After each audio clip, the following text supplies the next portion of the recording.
perfect. I do not. What? Am I arguing Garlic with aioli you? goes well with white truffle. Well, That let pasta's me delicious. show you some. Can I show you reviews? Hundreds of reviews that are excellent that you didn't write that Not are from the real bullies on the customers. internet again. No, good reviews, real customers that have supported us for Look 6 at the way years. look at the way. You're attacking my business Attacking. and my life. This is I'm all telling I you the do is problems. live this life every day. You're not telling me the problems. You are saying I'm delusional, I'm this, I'm this, I'm this. Hello YouTube, how's everyone doing? It's Professional here. So today I wanted to make a video talking about an interview recently with Rockstar on Reddit Online. So Rockstar was interviewed on September 24th from this article here, Shack News, and so they were interviewed about the state of Reddit Online. And oh man, when you look at this article, it's really Rockstar is acting like Blood Money was a massive success from this article. This is just such a joke what they've I don't even know really what to say at this point. But I'm gonna read this off for you guys and you guys let me know what you think of it. But here we go. Rockstar Games interview, Reddit Online continues to evolve with Blood Money. Yeah, really, because Blood Money is really the evolution of Reddit Online. Yeah, basically Bag Missions 2.0. Grand Theft Auto Online and Reddit Online were far from their final form when they released. Both have taken significant steps since their debut to grow in not only the amount of content they offer the player, but also in how it is presented. This includes both barriers to entry and storytelling. When Reddit Online Blood Money released a few months ago, it was clear that Rockstar is putting lessons learned into their new standalone mode. Oh my god. Lessons learned into their new standalone mode. Missions were created with more ways for the player to approach each task, and intriguing characters from Red Dead Redemption 2 continue to get more screen time in Reddit Online, tying the two worlds together in narrative. The current result is two unique experiences, but each with deep roots connecting it to the other, providing cohesion for players that wish to spend time in both modes. Oh my god. So first off, let's break this down. They're saying that lessons learned in their new standalone mode. How exactly is lessons learned? This update, Blood Money, offered barely anything new. Some people say it's even the worst update that was ever released on Reddit Online. It offered nothing new. This was basically a new set of stranger missions. That is all it was, with just a new currency on the side, Capitale, that sometimes you could find in these missions. That's all it was. And then when they say that characters from Red Dead Redemption 2 continue to get more screen time in Red Dead Online. What screen time exactly? Now, I will concede that Guido Martelli does get, a little bit of screen time, but not that much. He just has a cutscene for a few minutes in the beginning, and that's it. You never see him again. You only hear his narration in the opportunity missions. But the strangers, that's probably what they're referring to when they say that the characters get more screen time, the strangers. This isn't really screen time. All you're basically doing is you're just walking up to the strangers. You're walking up to Anthony Foreman. You're walking up to Joe. You're walking up to Sean. You're walking up to these characters, and basically all you do is you just select a Blood Money mission and you start it. And they might have like one or two sentences they say to you, but that's it. That's not expanding the characters from Red Dead Redemption 2 in any way. The way that Rockstar approaches Red Dead Redemption 2 and Reddit Online has always been of great interest to us here at Shack News. After all, we interviewed several Red Dead Redemption 2 cast members shortly after the game released. When Blood Money went live, we sent some questions along to the developers to get a sense of how they created Blood Money and the world of Reddit Online in general. Rockstar was kind enough to carve out some time for Reddit Online's Director of Design Production, Tarek Hamad, and its Design Director, Scott Butcher, to answer our questions. So right here, they're going to be interviewing some of Rockstar developers. And as you guys can see from this is going to be a complete suck-up. This article is exactly what this is. There's no tough questions in this for Rockstar. It's just a complete suck-up to them. With the Blood Money update, Reddit Online players were introduced to Guido Martelli, the underboss of Red Dead Redemption 2's Angelo Bronte. What are some of the unique challenges and opportunities presented when bridging a character like Guido from the single-player experience of Reddit Online? Tarek. We aim for as much consistency as possible between the world of Red Dead Redemption 2's story and the shared world of Reddit Online. Bridging characters and thematic elements helps to ground people in the experience, and it's something we have really worked on over the last few years in both GTA Online and Red Dead Online.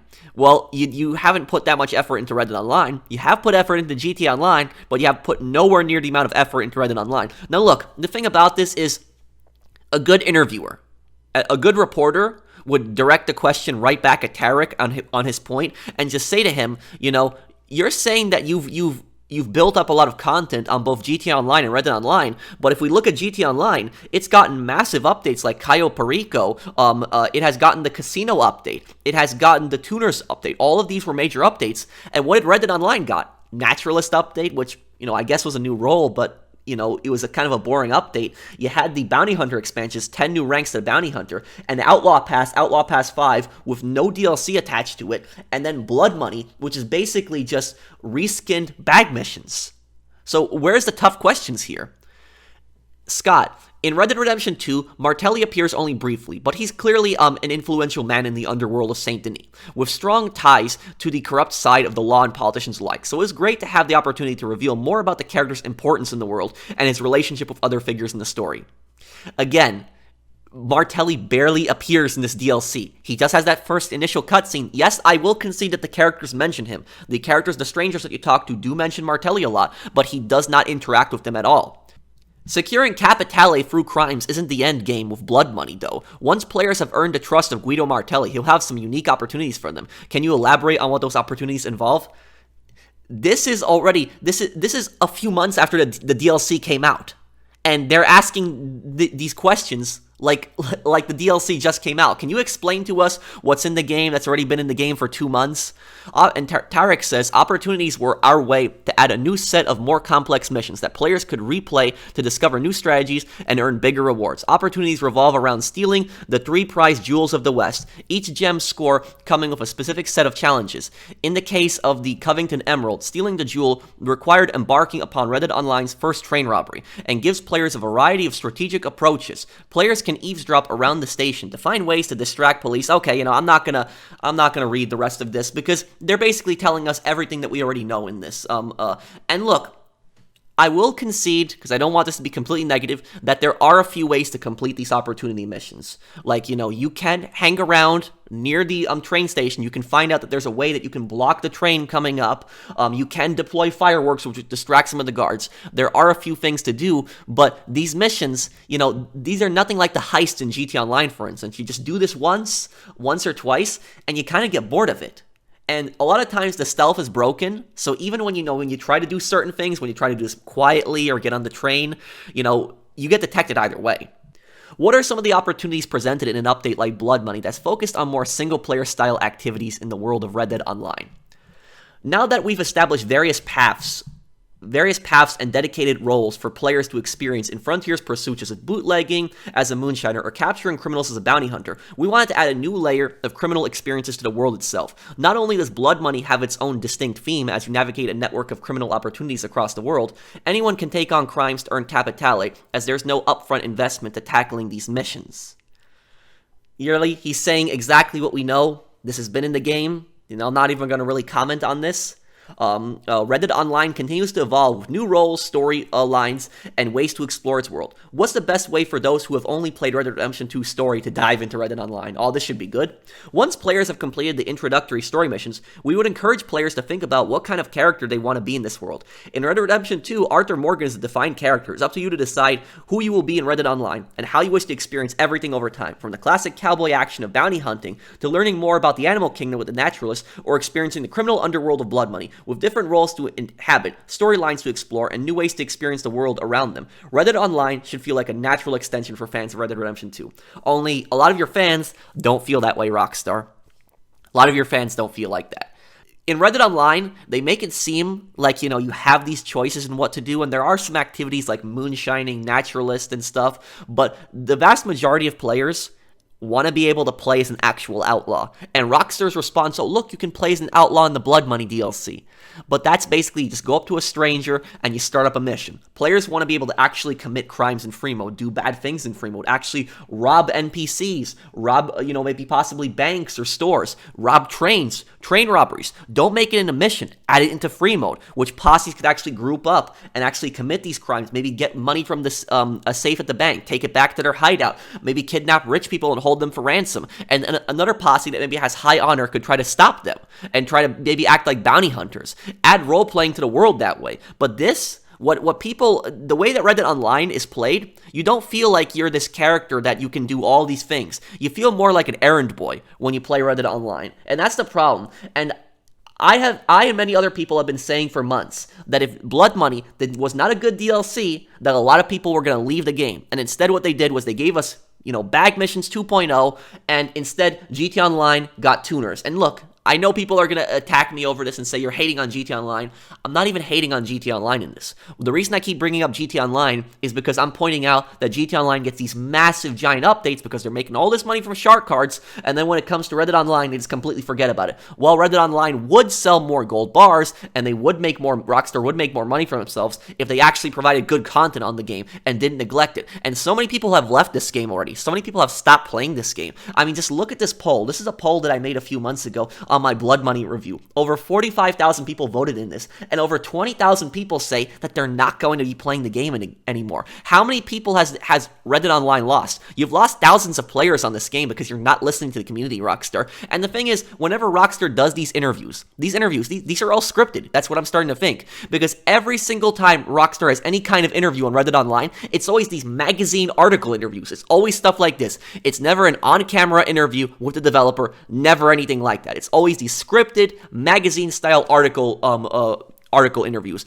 and these interviews are always massive suck-ups. People say that I'm a suck-up to Rockstar. This interview is a suck-up to Rockstar. No tough questions, no hard questions. Did this guy even play Red Dead Online? The guy that was interviewing Rockstar. Did you even play Red Dead Online? Because if you played Red Dead Online, you wouldn't be acting this way about the game. But no, he's all positive about the game, acting like it's growing, it's a massive success, and Rockstar is acting the same way. A player that hasn't played Red Dead Online might look at this and be like, oh, this is an awesome game for me to get into, and then they get on the game, they do all these stuff that's already in the game, but then eventually they get disappointed and they say, wow, this is what they were talking about, just basically bag missions again? So where's the tough questions from the media? Why does the media not ask any tough questions? Why don't they do that? No hard questions from them whatsoever, none.